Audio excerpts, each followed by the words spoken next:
Hey friends, I'm going to give you 5 negotiation techniques on your next transaction if the appraisal happens to come in low.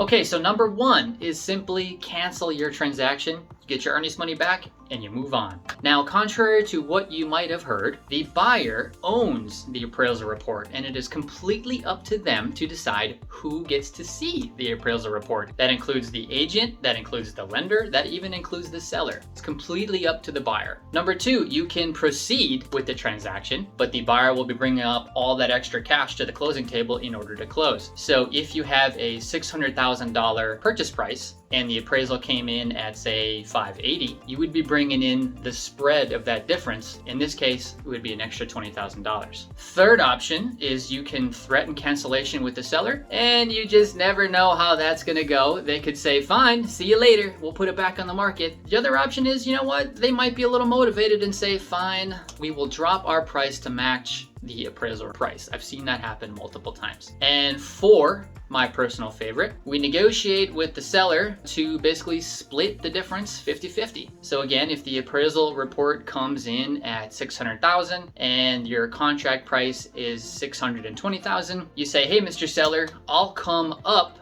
10 grand if you come down 10 grand. So you meet in the middle. I've had a lot of great success using that negotiation technique. And number 5, and the hardest, most difficult one to do, yet it still is a great option, is fire your lender. Now, as brutal as that sounds, it's the cold truth. So once you get an appraisal, the lender will adhere to that appraisal and they won't really flex much. Now, you could pay for a new appraisal, but you're really rolling the dice on that appraiser. The proper way to do it is to get a brand new lender, start all over with your lending process. At that point, you can roll the dice with your new lender and your new appraisal, and the last one won't really be a big deal anymore. It'll be forgotten. So those are your 5 techniques with low appraisals. If they do happen to be a problem for you, Samuel Schaus here, Keller Williams Realty. Always do my best to try and bring you value. Aloha.